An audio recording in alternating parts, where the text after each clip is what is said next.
So I remember like I had a friend and she was like head of marketing at Atlantic Records at the time, and she had a new artist that she was working on, and she was like, Yeah. oh, can you do some artwork for me? Blah, blah, blah, blah, Yeah. blah. This is when I had my first like industry job at the Orange Dot. So she was like, she hit me up and I'm like, yeah, cool, no problem, whatever. And long story short, I just took so long Yeah. and I just thought, you know what? Somebody else could have done that.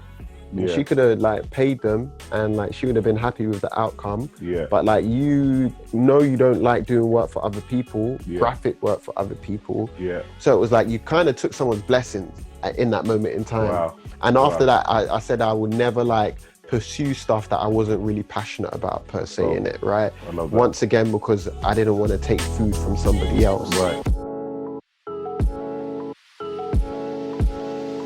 Welcome to Let's Talk Jobs. My name is Francis Arimo, and my goal is to help people get their career and the salary they deserve. Today, I'm joined by Lawrence. Lawrence, how are you doing? I'm good. Lawrence, aka Mr. Lego. There you go. Yeah, we in the building. There you go. Come on. Shabadoo, shabaday. Okay, so Lawrence, we're going to go straight in. My first question to you is, have you ever been fired or made redundant before? Never been fired, but I've been made redundant in 2018. 2018? Yeah, not too so long. Oh, that was quite recently. Yeah. Okay, we're going to definitely talk about that. But before we go into the details of that, like, how did that make you feel? Where was you emotionally? What are the thoughts that was running through your mind? I mean, it's a weird one, right? Because, you know, when sometimes you can tell when the writing's on the wall in those situations, like, you know, I would like to think of myself as somebody who is very aware of his surroundings. And, and unfortunately, I feel like the company that I was working for at the time just maybe didn't necessarily keep up with the times in terms of just how the industry was moving, you know? You know, I mean, in the creative industry, specifically ad and marketing and PR, you know, back in the day, the industry was built on like big agencies, big companies that had like crazy headcounts and, you know, extensive amounts of people in one team. Yeah. And then, and even from a client perspective, right? So, you know, I remember back in the day, I speak like I'm super old, but I'm not even that old, right? But I remember back in the day where, like, you know, your client might not feel like if you had enough, your client might look at you a bit wild if you didn't have enough people servicing their account, right? Yeah. But then things just changed and, you know, there wasn't as much money as there used to be, right? So like agencies then had to become nimble and slim and streamlined, right? And then, so there wasn't as much money as there was before. So the brands wasn't spending as much money in marketing and advertising and things of that nature. Yeah. So then, you know, the agencies became a little bit streamlined, as I said before. But then there was just this influx of like smaller, nimble agencies that were being created or essentially were built off the back of collectives, if that makes any sense, right? Yeah. So like, I don't know, young kids who were like creating content, their own content, and then brands were going straight to the kids to create, you know, and the kids didn't have no overheads, no office, no nothing, no this, no that. And they were just coming through and just taking jobs from big companies. You know what I mean? So with that being said, and it's funny because that's kind of how I came into the industry as well. You know, I used to like write, and me and a bunch of friends used to run a blog called Better Never Than Late. And that was like in 2007-ish. We're definitely going to do that. I'm definitely going to talk about that. Oh, okay. Oh, sorry. I've gone too far in it. My bad. We're definitely going to go into that. My bad. You know, before, what was your, let's kind of start around there now. So what was your first kind of job? My first job was retail. I used to work in a shop called, my first job, Probito. Okay. On Bond Street. Okay. And Probito's like some classic, like, I don't know, like bloody luxury, bloody, like they used to sell Moschino and Iceberg, and this was like the multi-brand Italian just store that you could just get all your bits from back in the day. Yeah. It used to be a thing to bring a Probito bag to school. Like Wow. the same way like it was a thing to have the drawstring JD bag, it was a thing to bring a Probito bag to school. Yeah. But that was before my time. So I actually joined Probito a little bit later, like after its time, but I knew the history that was associated with it. Yeah. How did you get that job? CVs. Oh, really? So you literally printed your CV? Yeah. That was back in the day, innit? So what was that? I was like 16 or... No, I wasn't 16. I think I was 17 when I got that job. And that was the thing back in the day, right? You would just print off your CVs. This is like I don't want to say pre-internet because I'm not that old. But like, this was like, not everybody was like, apply online, innit? Yeah, you know what I mean? It was more of a thing where you had to go into the store and like, show initiative and, you would go to all the stores, any store that you really liked. So you would turn up to Foot Locker, JD, and try and give off your CV. And that was the one that like took the chance on me, I guess, Probito. Yeah. So you went there and said, this is the shop I need to work at. You gave that, or just do the whole. I was doing the circuit, bruv. What you would do on a Saturday, you would go down to Oxford Street. It's crazy to think, and I'm sure kids kind of do it. I don't know if kids probably There's not. no way to do this. Nah, you're right. There's no way to do that now. So basically, you print off your CV and then you would just hand that out, and then you would try and go in and you see how like certain people have like their professional telephone voice. Hello. Yeah. You would go into the store and say, can I speak to the manager, please? And then hopefully someone would be like, I'll get the manager for you. Obviously, more often than not, they wouldn't. Yeah. And then you would be like, I just want to see if you got any job vacancies available. And, and then you would keep on doing that until you run out of CVs. There you go. And then you just go home, innit? Hopefully someone gives you a call back. There you go. That's it.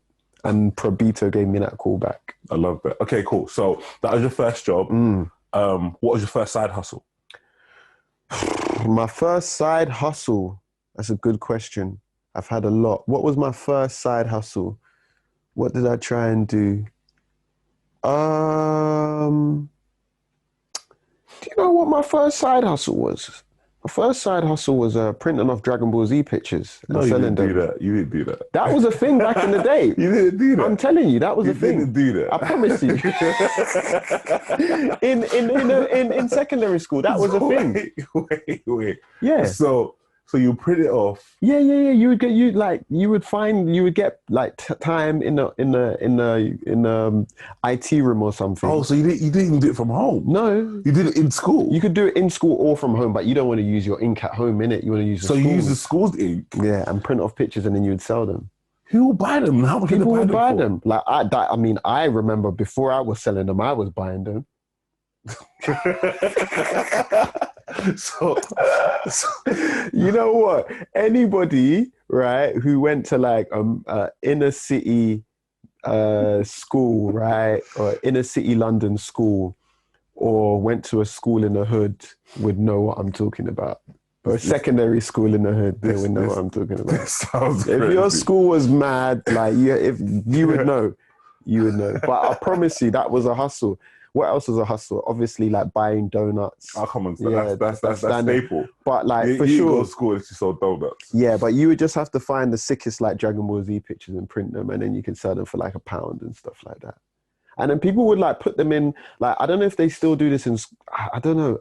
I don't know what school's like today, to be honest. But in secondary school, if you did like a art pathway, you would have like a folder, right? Yeah. A case. Yeah. And like you would have the pictures at you would either design something yourself or you would have these Dragon Ball Z pictures at the front of the thing like that. Yeah, I remember that. I remember that. I mean, like it was A3 or A2. A2 or something like that. Yeah.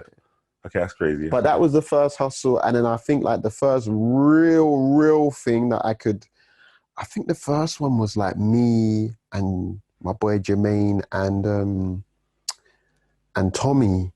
And I think we did phone cases. Phone Yeah, cases. yeah. And that What was phone? What iPhone 5. iPhone 5. Okay, so Yeah. that's a little bit later on then. Yeah, I think it was like 2012 or 2013, Okay. one of the two. But that was the first thing. Like Of we the had Dragon Ball Z theme, or did you? no. Do you know what? It was when I look Play. back on it in hindsight, right? It was a pretty sick idea. So the whole aim or the premise of that, right, was that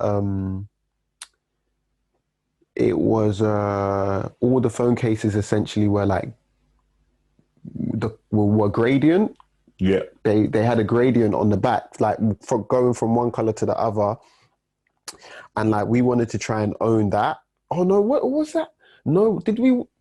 I think no, actually, no. The premise was that they were all pastel. Because the Okay. company name was Pastel Morcel. Yeah. Pastel, obviously the color, and then Morcel was meaning like small piece. Yeah. So we were creating this company where we would create small accessories. Before we even go into that direction, surely didn't you have the blog beforehand? Yeah, the blog. Do you know what? That would have been my That would have hustle. been, yeah. So That was a hustle. Talk about that. All right, yeah. Talk about Apologies. that. I'm really interested around that. Yeah, so the blog was a bit of a wild one, right? Because do you know what? I look back on that and it's like, yeah, we were just ahead of our time with that crap, right? Yeah. So definitely ahead of your time. So, and do you know what? And obviously during that time we didn't know it, but like when I look back on that period, like brands were not up on social media. They were not up on like having online retail. None of the luxury brands had any online retail during that period, because there was a period when no luxury brand, even though the internet was this big worldwide phenomenon thing, right? Like all of them luxury stores did not have online retail, right? So Better Than Never Than Late was created. I think it was like 2007. I'm not too sure. I think I was in my first year of uni or something like that, or maybe I was in college. But more or less, it was a site where like what would be called the scene today. It's like the early foray of the scene, right? Yeah. And it was like 200 strong, people that were into sneakers, people that were into art. You know, we would go to exhibitions. But one of the key things about the blog is that you would go out to an event and the pictures would be back. The pictures from the night before would be on the blog. Yeah. Do you see what I'm saying? Yeah. And it just became this platform that bare people would check out, and we just got a big, huge following actually. And that was my first taste of, I guess, of like working with brands on that level. Yeah. And it was just that whole idea, or that the commodification of youth culture.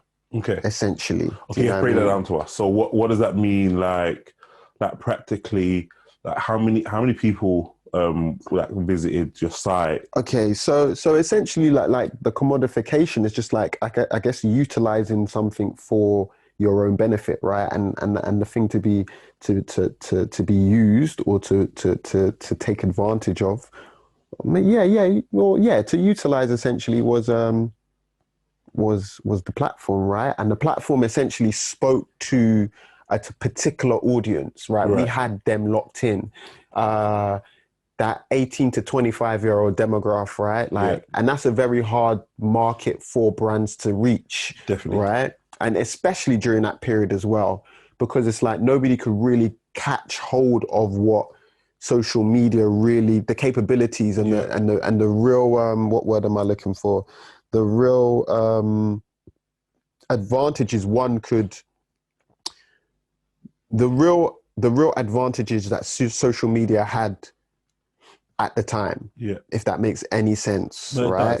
This is like MySpace days. Is it MySpace days? Yeah, it is MySpace. 1,000,000% it's MySpace days. It's MySpace days. And it's like early blogger days, right? To the point where like, and you had to understand during the thing about that period, right, is like you had these brands that didn't quite understand how to utilize these platforms in the best way possible, not like today, right? And how these platforms could be an extension of communicating with the audience, right, or the consumer.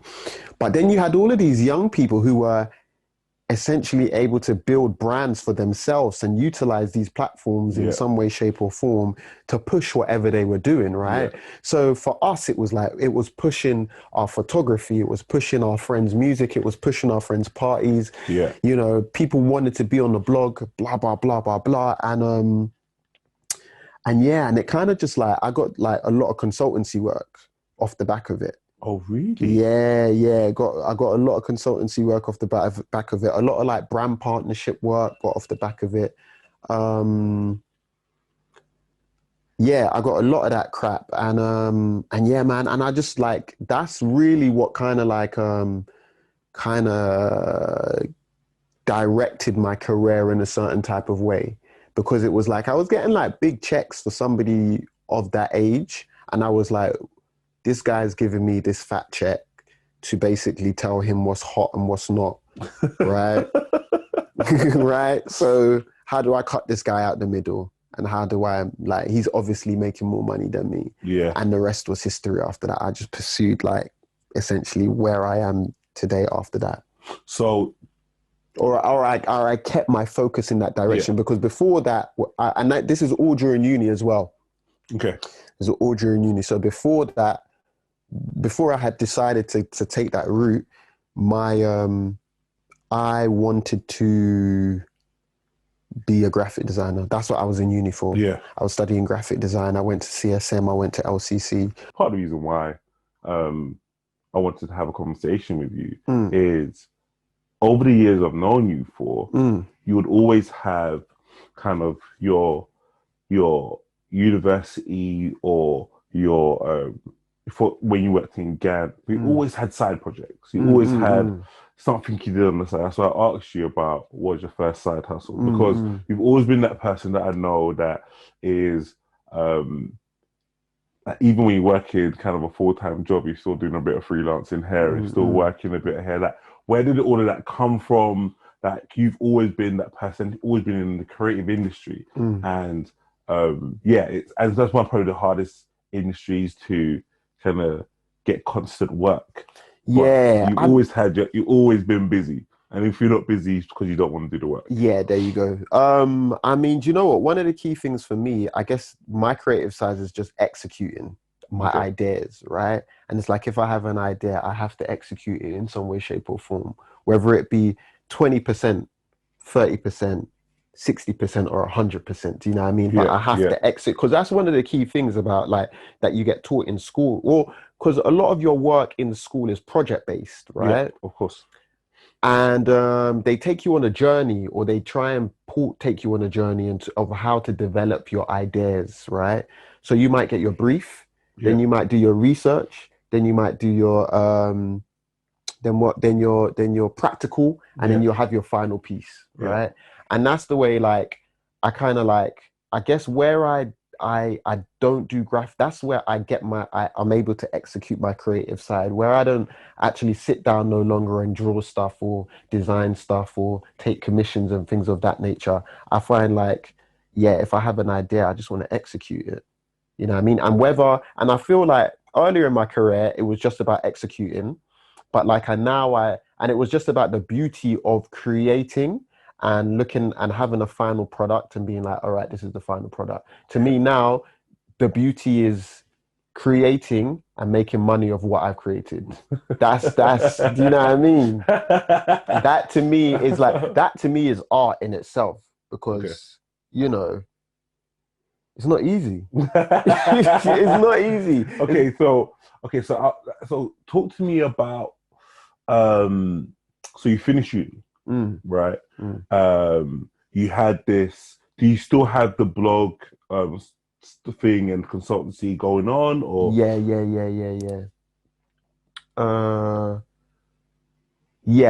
I finished uni, and also, you know what? Right, one thing that, like, I don't know, man. It's all about like having assets, right? Like, what assets do you have that are trying to pursue a career in the creative industry? You always have to be doing something. Yeah. Do you see? You can't not be doing something. You have to have a point of conversation, right? Because like it's one of the most trivial and annoying and just like extra industries to work in, right? Because it's like about what are you doing today, 100%. right? And like and you know that I don't know if you experience it personally, but like, you know, people just asking you, what do you do? Yeah. Do you know what I mean? And so how do you answer that question? I evade it. You know what I mean? Like I work around it. I try, because it's like, because then I just feel like a bit of a dickhead, to keep it 100, when I like start reeling off all the shit that I'm working off at any given time. If it's like somebody that like but I don't want to say if I have time for them, because I tell people, but like, yeah, man, I just be chatting shit. I really do, because I can't lie. Because I be there, and like sometimes, and you know, sometimes you can like some people just sound like dickheads, innit? And I'd rather just not sound like a dickhead. Okay. Yeah. Okay. Cool. So, but back to the original point there. I always tell people, like, you just have to. I can't speak for other industries, but I know in the creative industry, it's like you just have to be doing something, right? Just to kind of give people a bit of flavor of kind of some of the experiences or some of the things that you've been exposed to and how you got there. I think that people are interested in the journey, right? Okay. So I know that I've always seen you as a person I'm always going to be active, and active in a meaningful way. So I'll continue to be, and you correct me, to be picky about who you work for and who you work with. At this point in my career, yeah. Even from when I've known you, you've always been that picky person. Because I've been spoiled, right? Because I've had the privilege of working with like big global brands from when I didn't have a job, right? When I was doing the BNTL thing, like I was doing big like media campaigns. Okay, so tell me, what do you feel some of the one of the biggest highlights of your time in doing that kind of blog? What do you think was some? And it may not be the most lucrative, but something that you kind of felt that was a major highlight for that. You can say a couple if you can't just choose one. I remember the first one. I did a campaign with Volvo. Okay, yeah, that was crazy. A pretty cool one. Yeah, and I was like consulting on like this party and this not Easter egg hunt, but it was like a competition where you had to use a map to go and search for something. That was the first one. That was a pretty good one, and I got paid a pretty penny, and I think I just used the money to go and buy lubes or something like that. I love that. Bearing in mind, this is what 2008 or something. Yo, who was I, boy? Ridiculous. So there was that one. What other ones were pretty? I remember the Nike one that we did. That was the media campaign. I think it was like a 6-month, like massive. I don't want to call it massive, but it was like a competition where that like was run through our blog. Okay. And we were like helping them find like the next like up and coming photographer or videographer. Yeah. And then how many people like looked at your blog? Do you know what? I don't even remember the statistics, to be honest with you. I just know it was significant enough for these brands to be reaching out to us and be like, yo, we want to work with you. How did they find out about you? I mean, we were early adapters of of like social media. Yeah. Do you know what I mean? So it was like I said, one thing was just like you would go out to an event or something and you could find your photos the next night or the next day on the blog or the next morning.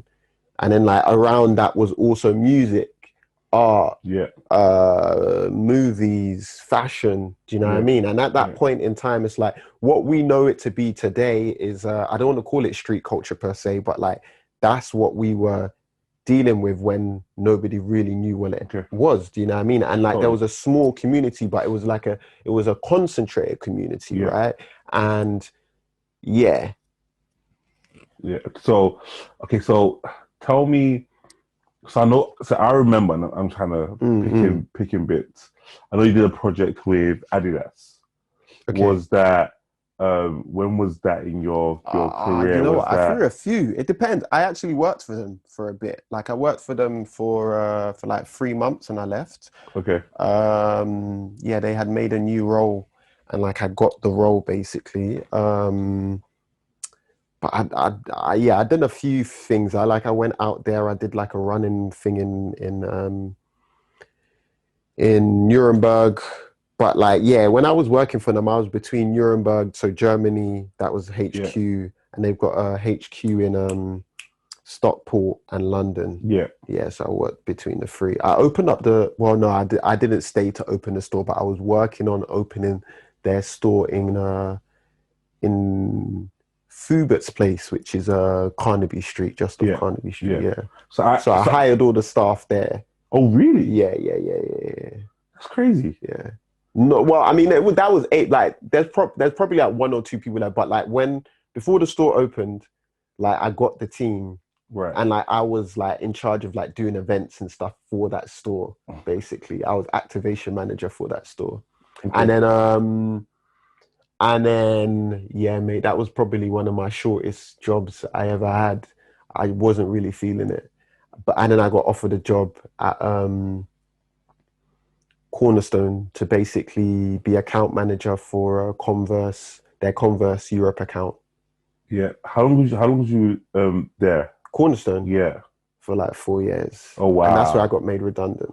Oh wow. Yeah, Okay. yeah, So talk to me about what are some of the highlights at Cornerstone. Yeah, at Cornerstone. Man, Cornerstone it's Cornerstone the Fader magazine. They It's essentially the same company, right? It was a great period. It was a great. Like the stuff I got to work on was just absolutely like. Okay, I know you don't like doing it. I know you hate doing it, but we need name drops. Okay, all right. Can you just run through them? Apple. Okay, cool. Beats by Dre, which is Apple. Yeah. Converse was my main client that I worked on. So I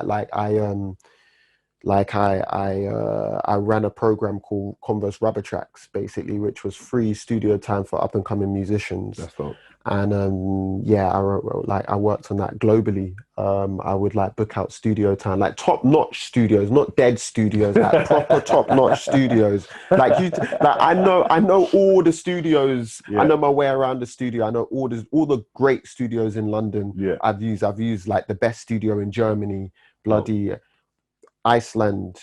We've done it, like we had a studio in New York that we built as a company. It's crazy. What other stuff did I work on there? Smirnoff was a pretty big client of mine as well. So I did quite a few activations for them guys, or led a few campaigns on that. I know you did a campaign for, was it Sonos? Sonos was another client of mine. That was a pretty big client that I had. And yeah, I opened a store in London, opened a store in Germany. My American counterparts opened a store in New York, but yeah, my remits or my areas that I was overseeing was London and Germany, basically. And then like I did a whole bunch of different stuff across like Paris and yeah. So talk to me about the role. Talk to me about what your responsibilities around it Okay, so like my title was account manager, but like, you know, like you're doing everything really and truly. Yeah. It was a relatively small agency. It was an American company. Right. The bulk of our workforce was based in New York. Right. And then in the UK, I think we had like, 12 members of staff at its height. Right. We definitely punched above our weight in terms of like the jobs that we did. Yeah. And we definitely, you know, when you work in a small agency, you have to wear different caps, right? But yeah, man, it was everything from strategy to, you know, activations to, you know, obviously marketing. Yeah, man, everything from beginning, like project management, budgeting, this, that, and the third, you know, writing strategy docs, all of that stuff, pitching, presenting, blah, blah, blah, blah, blah, all of that stuff, man. So much, man. Like, yeah, it was good though. It was really, really, because that was the first time I felt like I had real structure. Yeah. In the job in the industry that I did, you know, I felt like beforehand I never necessarily had even when I was at Adidas, I didn't feel like I had structure in place. Right. But when I got there, it was like a totally different expectation and level that I had to live up to. And yeah, it was great, man. Like I said, I got spoiled because, and I guess that's why I was there for so long, because like the clients that I got to work on, Sennheiser, because it was like we were, how do I put this? We were just known for our links in music. Yeah. Right. So like we would just get all the cool brands, all the youth focused brands and the music brands. Yeah. Another thing I used to do is book talent. Like, Yeah. you know, so if there was somebody I really liked, right, and then a brand wanted to do something and the brand had 100K, 150K, Yeah. I could book who I wanted to book. Do you see what I'm saying? You know, within reason. Yeah, right. Within reason to the project. But like, yeah, we were. So you booked like, can you drop some names or some talent that you booked? Oh man. So I know that you booked ASAP Ferg. Yeah. Yeah. ASAP Ferg. Who else did we run through that Converse campaign? There was Nas. Dope. Man, who else did we book? Run the Jewels, Kalela. Dope. Who else did we book now? I mean, yeah, man, a lot of artists like Mark Ronson. That was, yeah, man, for different types of campaigns. Yeah. But yeah, man, I was just spoiled on that job. Yeah. I was totally spoiled because once again, it was just like, you know, I always used to say, do I want to go and work at another agency and work on Argos? You see what I'm saying? No disrespect to Argos, but do you know what I mean? Hey, when you're spoiled, Argos, still be a sponsor of the show. You know what I mean? We love you. I love Argos too. You know what I mean? Hold tight, Elizabeth Duke. But I remember when I did get made redundant from that job, it was very hard for me to like accept other roles because like it just wasn't as exciting, you know what I mean? Like it just wasn't as entertaining or as interesting. Okay, so what did you do next? So you got made redundant. Made redundant in 2018, right? And at the time, yeah. Sorry to cut you off, bro. No. So at the time, I as you say, I've always got like some extra shit going on in it. Yeah. So at the time, I was managing an artist, and like managing for me, because I had dealt with so many like managers in regards to booking talent, and I booked so many talent. It was like it was almost just like it just made sense, innit? So I was managing this artist. I really loved their music, and I also was building my shop, SS for Shop, with my boy, which I had started building at the beginning of the year. Yeah. Right, and then I remember just before I got made redundant, I started going out to Paris to do my buys for the following season. Yeah. Also, this wasn't like your any shop. Like no, bro. This wasn't. Nah, bro. Nah. There was a lot of. Walk us through SS for Shop. Okay. You can't say I'm going out to Paris to do my buys, and then you're telling me, yeah, you know, most people are thinking, you're selling screwdrivers. Like, walk us through this. So SS for Shop was a brand or a platform that an e-commerce site that me and my boy started. He actually approached me to do it with him. Yeah. And I initially I was like, no, I don't want no shop. Like, what, man? I have no business. And that was one of the key things that I kind of like made sure to that I did. I never wanted to take anybody else's blessings. Yeah. Because I remember when I was that's kind of like one of the key. That's why I stopped doing graphic design, right? So I remember one time, because I know a lot of people will just put stuff my way, right? Yeah. So I remember like I had a friend and she was like head of marketing at Atlantic Records at the time, and she had a new artist that she was working on, and she was like, oh, can you do some artwork for me? Blah, blah, blah, blah, blah. This is when I had my first like industry job at the Orange Dot. So she was like, she hit me up and I'm like, yeah, cool, no problem, whatever. And, long story short, I just took so long and I ended up doing some bullshit.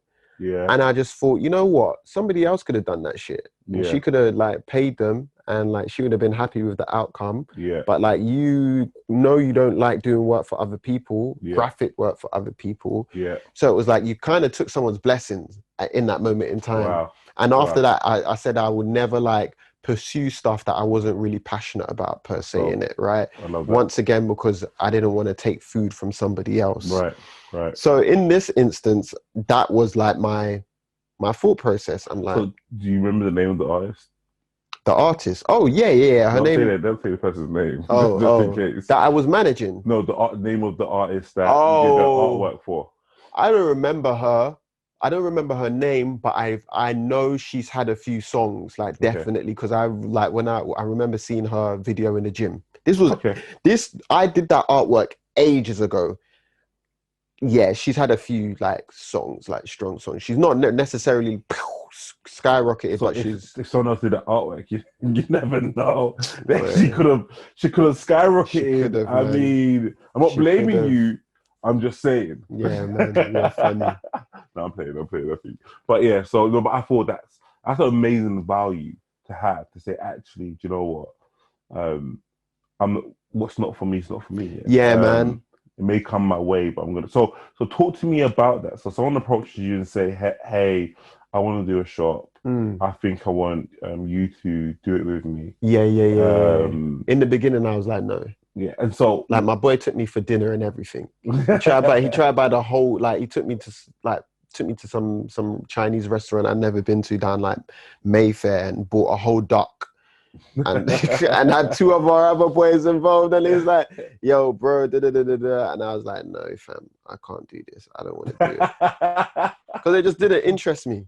So, because he wanted to open the duck, or did you? Do you know what? I definitely ate. Because he was on getting a shop and all of that stuff, and it's just like, you know, like at the time, retail, just like physical brick and mortar, just wasn't really the one, and it's still not the one, to be honest with you. So explain this logic to me, because this is important, right?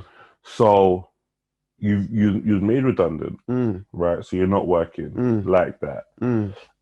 Well, no. I am working. Okay, so you are working. All my clients wanted to keep me on. Oh, do you see what I'm saying? So, and there was like unfinished. I won't go into it, right? But there was like unfinished projects at my job that needed to be finished. But once again, all my clients liked me, and like I made sure that, you know, like I'm efficient, I'm respectable, and like people like me. Do you know what I mean? Like, you know, like that's half of the job in the creative world, isn't it? Like, once again, you know, a lot of it is experience, obviously, but like a lot of us do work in that industry that like your average person can do. It's not like rocket science. It's not like you gotta like have a special degree or some crap like that, right? So, but that's not to say that anybody can do it. Right. Do you see what I'm saying? But I guess it's with anything in life, right? A little bit of experience and confidence, you can do anything. Of course. Apart from like heart surgery and some crap like that. You know what I mean? Like you gotta go to school and you know what I mean? I told you. So so walk me through this. Walk me through. So you say no, right? You have the duck, amazing duck. Yeah. You say no. Do you hit him up later on after you thought about it, or does he hit you back again? No, I said I would help him. Oh, okay. I just help him. I help him put together like a business plan. Okay, cool. Right? And I can help him write something. Right. And I can help him build it out. Okay. Because I'm pretty good at like brand building, right? And like brand strategy and just like branding. I'm very good at that because I guess it comes a bit from my graphic design background. Yeah. But then also that's one of the things I'm really into, like how do consumers interact with brands? Yeah. And like why do you have this affection for a brand? Yeah. Or like what is it that why do you resonate? What are what connotations do you bring to this imagery or this brand and things of that nature? Like I'm super into that. Like, you know, like customer habits. I'm into consumer habits. I'm into it. So like I start building this thing out, built the name or put together the name, ethos, brand identity, all of that stuff. And then not even halfway through, I was like, fam, you've built the brand. Yeah. Like you've built it. why the fuck not? Yeah. And I was just like, let's go. Wow. And then also another thing that was kind of a bit of the catalyst is that I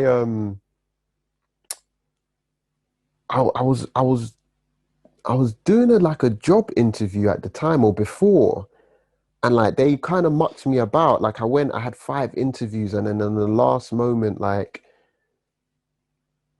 I didn't get the job, right? Yeah. And then like they kind of like hired somebody with less experience than me, Yeah. like totally less experience than me, right? And that was the catalyst as well for me Yeah. to be like, I'm going ham on this shit. Yeah. You know what I mean? Yeah. Yeah. So I really want to kind of touch And on. then I got made redundant. So I just looked at it as like the universe is telling me to do something. Yeah. Do you know what I mean? So I really want to touch on um like knowing. So I really want to touch on like knowing um this doesn't bring in money right now. Mm. Um and pretty much I'm going to be doing this for free. Actually, even worse than doing it free, I'm paying into this because I'm not able to make money in other ways, right? What, the So, shop? yeah. No, I was freelancing at the time. I Oh, always was, so you always. yeah, I was always making money. Always, always, always making money. There was not like a month I didn't make a check.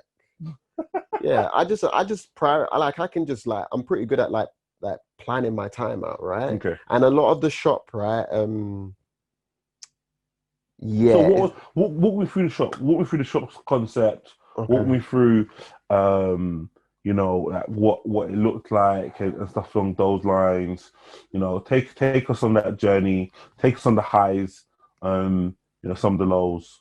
Okay. I mean, okay. So the shop, my thing about the shop was just like, I felt there was a space in the market No. for a premium luxury menswear platform. Yeah. Right, like you had so many different platforms out there, right? Mr. Porter, no, not Net Porter, Mr. Porter, Good Hood, the ones I fucked with. Yeah. Trebien, Mr. Porter, Matches, man, what else are there? What other ones are Good Hood? Uh, what's that? What's the other one? What's the other shop that Okini? Okay. One of those type of shops, right? Like maybe not Trebien per se, but like you go in those shops and they just have like hundreds and hundreds of the same stuff. Yeah. Right? It's the idea that like the customer wants so many options, right? And the customer doesn't want so many options. The customer would be happy for you to just offer them 5 white t-shirts. You tell them which one's the best one and why, and the customer will either buy the best one or buy the cheapest one. Yeah. It's that simple, innit? But like, you go on to Mr. Porter and they'll have like 70 of the same colored shirts. Do you know what I mean? And it's like and it's almost a bit like, it's the Amazon way, right? So it's like they recommend you what the best thing is. They might have like however million versions of it, but like they all even Amazon's like dodgy, not dodgy for that, but let's not even bring Amazon into the conversation. But point is, I just felt like I felt one, the editorial and narrative side of menswear had kind of like gone by the wayside because a lot of these shops or a lot of these platforms had that aspect to their brand in the beginning, but then it was just like you get so big that you cannibalize yourself, right? And you speak to so many different people that it becomes hard to focus on, like to give that attention to one. I just felt like I could give that attention to one with my platform and with focus on like a particular type of myself, basically somebody who likes to buy clothing. So what was some of the highs and what were some of the lows? I guess some of the highs was just like getting some of the brands that I got, because like, one thing about like fashion in terms of like getting brands is not easy. It's not easy at all. It's very, very, very, like to get good brands. You know what I mean? It's very, very, very hard. And then you have your minimum orders and all of this stuff. So like, it's not an easy feat to get good brands. So that, and then just like getting it off the floor, like actually having a vision and like executing it. So what brands did you get? Marnie, nice. Martine Rose. Nice. White Mountaineering, Champion, some solid brands for my first season. Yeah. Some solid brands. I got some solid brands. So, what are some of the lows? Like having to close it. That was a low. Yeah. Did you feel that you had to close it? Yeah. Yeah. Why? I mean, to how long did you do it for? A year and a bit. Okay. Yeah, okay. yeah. I mean, to just run that level of operation, I mean, minimum 500K. What? Minimum, just minimum. And you got to understand that you're going to lose a large, like just drop the 500K in the ocean for the next 4 or 5 years. Just drop it. Just let it go. And that's minimum, bro. No. Yeah, just let it go. Just let it go. Just let the money go. Just know you're not seeing a return. You're not seeing a return. Because you have to understand the thing about like, so it's a bit of an oxymoron, right? So it's like, we have issues with retail, right? Footfall, people going online and buying online, right? Yeah. But the problem with online, with that type of brand or that level of luxury, or even any level of luxury, right? Is that like everybody's selling the same shit. Yeah. Right? So it's like you go to Mr. Porter, they're selling Gucci, they're selling Armani. No, I don't think they're selling them, but they're selling them brands there, innit? You go to Matches, they're selling them brands there. They're selling Prada, they're selling Gucci. You know, they might have like a little difference in SKU, maybe. Maybe they might get some exclusive SKUs, right? But like outside of that, they're all selling the same stuff. You know what I mean? And then the brand is selling the same stuff as well. Right. And everybody's doing SEO, right? Hard-bodied, right? So it's like, all right, so number one might be Mr. Porter, number one might be second one might be the Matches, then it will be the brand, and then it'll be something else and something, right? And it's like you're competing against that. So how far down the road did you get before you said, no, this is going to take at least $500,000 before like how far down the road did you get? Maybe, you know what? Maybe like 5-6 months in. Okay. No, actually, you know what? Because you have to remember, you are in advance in fashion, innit? So like I've been working on this since like, I don't know, maybe towards the end of 2017. Okay. Right. And we didn't actually have product to sell until like January 2019. Okay. Do you know what I mean? So I was building it, and then I did my first buy during summer 2018, and then that delivery is for spring summer 19, and that gets delivered like January over a period of like 3 months. So it's a crazy industry. It's a crazy, you got exactly. So you have to imagine, right? Like when we're going in at a certain level, so you also have to remember the product is expensive, right? And you have minimum orders, and it's like you have to kind of like ensure that you're fitting out a full store, right? So it's like you got to think about the whole outfit: jacket, trousers, t-shirt, You have to have a substantial amount, right? You don't want to go not buying enough. And once again, we're selling like premium products, so like at wholesale, it's still expensive. It's still more expensive than like at wholesale, like most of the high street. It definitely is more expensive than most of the high street at retail.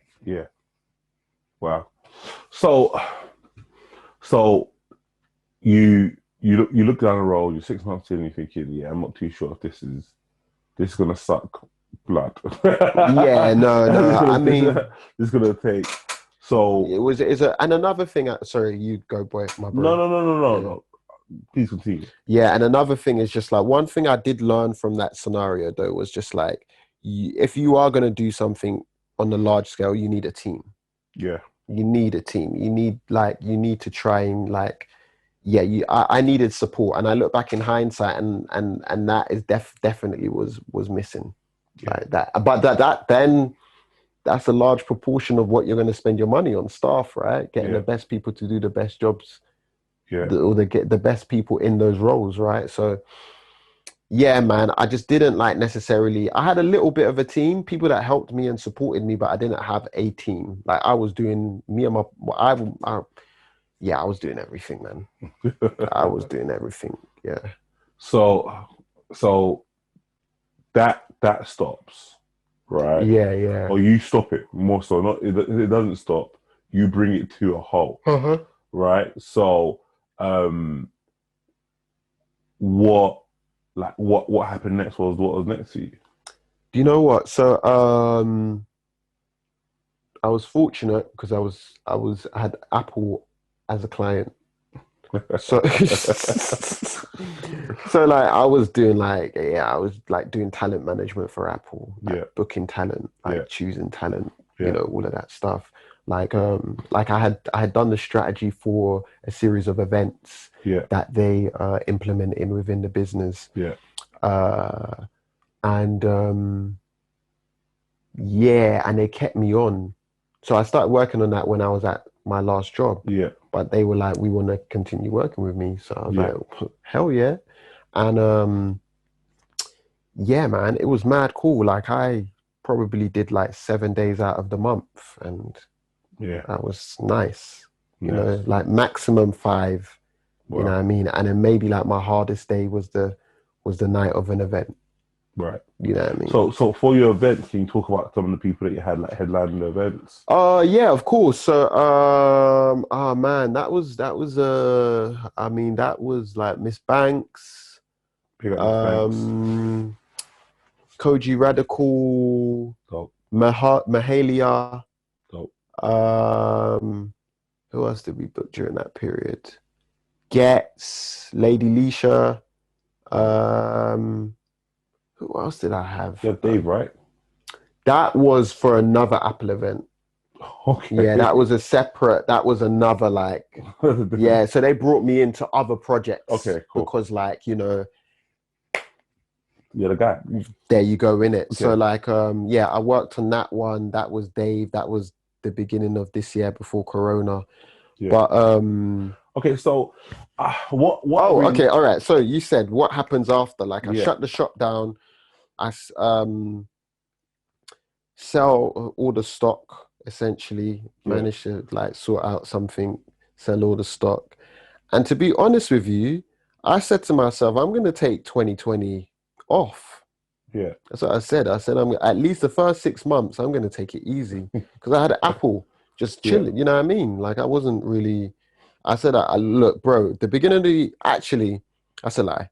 No, that's not a lie. That's what happened, right? But it didn't work. It didn't roll out like that. So with the shop, in my mind, I said, this isn't working.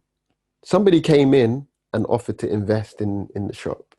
Okay. Right. But I didn't want to take that investment based on the business model that I had at that moment in time. Right. I just didn't feel comfortable. So I was working on changing the business model. Yeah. Long story short, that it didn't really work out. It didn't, which in hindsight was great. Like we thank God. But yeah, I came up with a new business model and I wanted to execute it in 2020, basically. Yeah. But I came into 2020 thinking to myself, I was just tired because I put so much energy and effort into the shop and it would just didn't work, you know? And I can't lie, I ended that one feeling like a bit of a failure, to be honest with you. But I look back in it in hindsight and I'm super proud of what I achieved with that shop. Definitely. And what I've learned as well, you know, because the thing about it, right? The thing about that shop is like, because I had done so many of my own stuff in the past. So I've done pencils, I've done management, you know, little things on the side, right? But the shop was like was money, like was real money. Yeah. Like we did that to a certain level. There was a certain expectation and a certain execution and a certain, you know, approach to it, right? That was just like methodical and also just like was real, right? So Whereas the other stuff before, it was just like, you know, I don't want to. I don't want to call it chicken change, but like it was just not as Nah, let me not call it chicken change because fuck it, it was chicken change. It was chicken change. I had never done a project or worked on something to that level, basically, with S's for shop. But yeah, it was just a lot of effort and time put into it. So I came into 2020 and I said, you know what? I had Apple work for the rest of the year. Everything was chill. Everything was blessed. You know, so I'm doing 7 days a month. And I said to myself, you know what? I'm gonna take it easy. I'm not gonna start like looking for a new client, or I'm not gonna look for a new job, or not gonna do anything. I'm just gonna kick back. Yeah. And I'm gonna take the first 2 quarters at least. Yeah. Just gonna chill. Yeah. Right. And I did. Bruv, I was bowling at 10 a.m. in the morning. That was one of the things I said. I always said I wanted to be the best bowler in the world. Are you joking? Yeah, that was one of the things I said. I said I want to become one of the best bowlers in the world. And I just started like going bowling like 11 in the morning. Before I had to go and have a meeting at Apple, I would go bowling. Or like 4 in the afternoon while everybody's at work, I'm bowling. And I was really getting it in, like... And then another thing I wanted to do, I wanted to become the best mac and cheese maker. Are you joking? No, bro. This is actual things. This is actual things, like real talk. Like that's how blasé I was with like just like, in the back of my mind, I knew. Do you know what? I said to myself, if I get the itch to start going 100 miles per hour again, I will. But for the moment, I'm going to chill. I'm just going to relax where I don't have to like focus on, I got money in the bank. I'm cool. Everything's calm. I managed to like shut down the shop in a respectful way. Yeah. Let's go in it. You know what I mean? So but that didn't happen though. How long did you relax for? I mean, Corona came in it. But then even more reason, you could have relaxed, but you didn't. Was that, sorry? You could have relaxed. Corona came, but you could have relaxed, but you didn't. No, I couldn't. I could because my work with Apple stopped. Okay. Yeah, do you know what I mean? Like a lot of the stuff that I worked on was around events. Oh, okay, cool. Do you see what I'm saying? So then it was like, wow, all right, cool. Like I'm cool because I got money in the bank and I'm blessed, but like, I'm spending money at the same time. Of course. You know what I mean? If you're spending money and you're not making money, there's a leak, bro. Yeah. You got to get that leak fixed. Yeah. You can't have your life being a sieve. It doesn't work, bruv.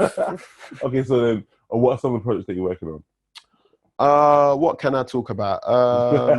That's the reality. What can you talk about? Yeah, what can I talk about? We got an app coming. Can't talk about that. Okay. I've got I'm working with Soho House at the moment as well, with a series of programs to encourage and inspire people of color within the creative industry. Oh, lovely. Which my good brother Francis will be taking part in some way, shape, or form with his excellent skills around careers and things of that nature. I am so up for that. What else was I working on? I was working. I can't really talk about all of them. There's not even one. But you know what? I definitely. Yeah, man. Not even anything. I can't talk about nothing. Okay. So you got a couple of like top secret stuff. Yeah, man. Okay, no problem. Okay, I guess so. I consider you to. First of all, I just see you as Mr. Lego. Like, you're the guy that makes things happen. But I feel that if we kind of gave you kind of the title, I would say that you're definitely that kind of brand strategist. You know, you're definitely that person that will knock out activation in a moment. Yeah. You know, and you're definitely that person that kind of really brings a brand and the audience together. Yeah, do you know what? I like to think of it as like brand and culture. Nice. Do you see what I'm saying? Like that is where that's where my specialities lie within culture. You know, how people behave within certain groups, subcultures, like why do they react to this, or why do they have a love for this, or what is the overarching narrative with this product, or what value does it bring to these sets of people. That is what I specifically around youth culture, that is where I excel. Right. So my question, and I feel that quite a lot of the things that you have achieved, you talk about, I was lucky, I've been fortunate, and I feel you make your own luck. I feel that you're being quite humble in some regards. But really, I guess my question is, if we strip all of that away, right, what do you feel are some of the essential skills that make what you do as a brand strategist, as you bring in culture and brands together, that what do you feel is essential that's made you successful, so much so that brands will say, I need to work with you again. I may not work with that agency again, but I need to work with this guy again? Listen, you know what I mean? Like what's the word I'm looking for? I observe. Yeah. Do you know what I mean? I soak it in. Do you know what I mean? Like I research. I am who I am talking to. Do you see what I'm saying? And then on top of that, it's like, is that I mean, that's a big part of it. I'm going to challenge you a little bit with that, right? Because I don't feel that like you're able to help. It's different from just selling. It's not really convincing. It's being able to put words to things that people are thinking that they didn't know about. So people are able to look at a brand and say, yeah, I want that. Do you know what I mean? That they're able to look at a brand or look at a particular thing and instantly find a connection to it, that is deeper than that looks nice. It speaks to who they are, right? And you're able to bring that together, and you're able to do that. And I thought that's a little bit more than just because I'm speaking to myself. It has to be more than. Yeah, I mean, I guess I know a lot of people as well, and like I've come across a lot of people, so I'm able to like break down character. If that makes any sense. I don't know. It's a weird one. I mean, it's a balance, right? It's like, yeah, I don't know. It's a good question. Like, what was the question? So really, the essence of the question is, what makes you?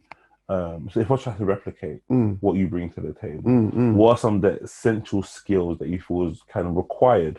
Okay, cool. Essential skills. Oh man, what are some of the essential skills? That's some of the essential skills. I mean, it's just like really just being able to understand data to an extent, right? Nice. You know, like what can you derive from what is in front of you on this piece of paper, or what can you derive from having a conversation with somebody? You see what I'm saying? Like to me, that's more important than the data in front of you, because the data will just give you the numbers. That person will give you the nuances in all the little finer details. You can dig deep into the crevice, right? Right.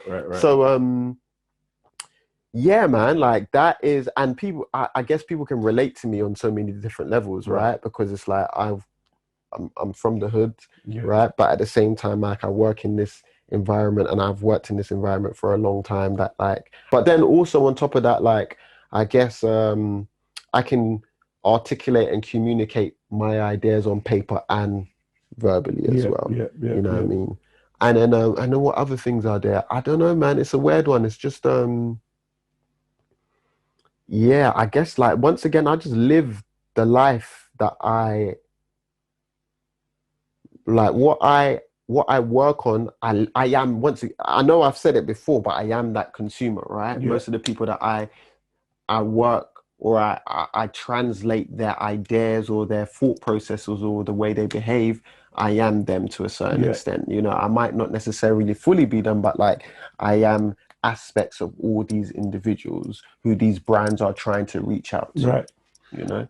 So I guess So when we're thinking about like there's other people out there that may be in their 30s or maybe a bit older or whatever it is, and they said, do you not actually want to get into this industry? Or there's other people maybe a bit younger and they feel, do you not actually, this is where I want to be. Like, what do you feel some of the practical things that they could do to kind of help them make that transition? You just got to do your research, right? You got to find out like what you like and what you don't like, what type of areas you want to try to like go into. Because there's an area for you, right? If you're into like sneakers, if you're into fashion, if you're into like books, if you're in like marketing strategy lives within every aspect of this, right? So it's like for me, I was into sneakers, I'm into music, I'm into fashion, and that's most of the stuff that I've worked. Most of the brands I've worked with, right? And but like I'm into them in a real way. So it's like it's in an authentic way, right? And the brands can recognize that, right? And when you're into it in an authentic way, it's easy for you to articulate your ideas, or it's easy for you to, you know, communicate on that level, right? The best way forward for that particular brand, or you just understand the brand, innit? Right. And also, like, I'm sure there's like branding videos out there or marketing videos on YouTube and stuff like that. But for me personally, once again, I just live that life. Like, I'm into magazines, I'm into like pop culture, I'm into all of that shit. So, okay, so when we're talking about kind of like other like transferable skills, right? So we're talking about people that that had been in like have other jobs. What other jobs do you feel that maybe away from creative, maybe away from marketing, that like, actually, if you're good in this job, you more than likely will have some of the kind of bare bones to maybe moving to, you know, kind of that marketing. I think if you're good at like writing.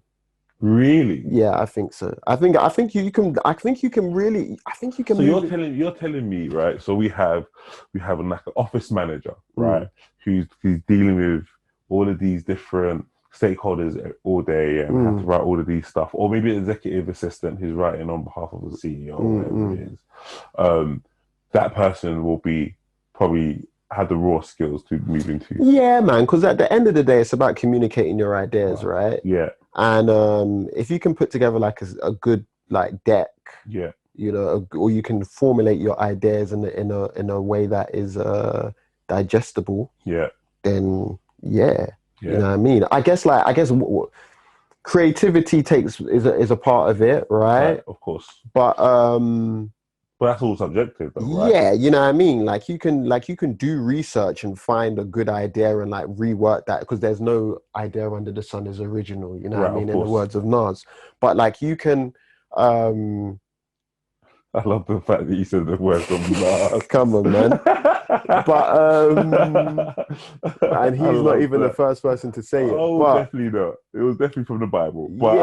Yeah. But he says it on where does what album does he says it? Is it on Street's Disciple? It's either that or It Was Written, one of the two. But point is like yeah, man, like there's bare people who aren't creative. Yeah, like working in the creative industry. Yeah, so you know what I mean? But so you're basically it's how clearly can you articulate your ideas? Yeah, how clearly can you communicate your ideas? Can you come up with ideas? You know what I mean? Yeah. Okay, so I think economics as well. In what sense? So just knowing like how things make money. Yeah. You know, that's for sure. Yeah. Okay, so I guess my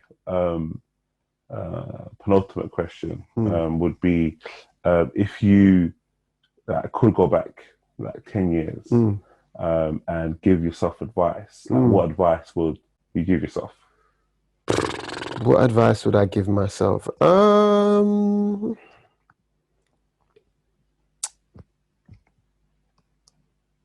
You know what? Back then, it's not advice that I necessarily need. Oh, okay, obviously, because let me start that again. All right, so the advice I would give myself or I would tell myself, I would be like, yo, fam, there's going to be rainy days and there's going to be sunny days. Yeah. regardless of the situation, the days will alternate. You know what I mean, right? And you should always just remember the sunny days aren't going to last forever and the rainy days aren't going to last forever. You know what I mean? And then on top of that, I would say, you know, for every problem, the good thing about problems is that there's always a solution. Well, okay. Always a solution. You know what I mean? And I live my life by that shit. You know what I mean? However bad or hard it gets, there's always a solution. Wow. That's what I would say to myself back then. Yeah. So, this is my last question, really. Where you are now and where you see yourself going in the future. I know you spoke about some stuff we can't talk about and everything else, but like, what do you see as kind of the next thing? I want all the bread. Because I want it all. There's bread out there. There's money out there. Right? All the bread that is for me, I want them in a big way. Do you know what? There's do you know what? I guess one of the key things for me, right, is just like I said earlier, is to me the art or I see it as artistic to be able to create something and to monetize off it. Yeah. Like, to me, that's an art. You know what I mean? Because it's not easy. It's not easy. I've tried it many a times and I've failed. Yeah. Do you know what I mean? So, you know, and then there's other people who have tried it and they've completely won, right? So to me, it's just like, and that's not to say I haven't made any money from some of the stuff on the side, because I have, but just like in a big way, right? Yeah. I'm not trying to say I want to take over the world and shit like that, because that's not the case. But like, yeah, man, like I see art in that, right? And then also, yeah, like I guess also just like being happy at what I'm doing too, you know, being confident and happy with what I'm doing, you know, from yeah, that would be like yeah, that's where I see my future. Yeah. Getting all the bread and being happy. Yeah. All right, cool. Because when I think about it, like I haven't had a full-time job since 2018. That's crazy. You know what I mean? So it's like, and you're still living. I'm still living nicely, boy. I've had the best like financial years of my life in the past, like since then. Wow. So wow. You know, but I say all that to say, like, I could have gone back into work full time, you know, but like I was happy doing what I was doing to a certain extent. Yeah. So yeah, I think that's core, but man, I want all the bread. I want all the bread. Okay, all the bread. That is amazing. We're going to end it there. Thank you very much. Love always. Mr. Lego. We out so here. All right, so this is Francis from Let's Talk Job with Mr. Lego, trying to help people get their career and the salary that they deserve. All right, take care.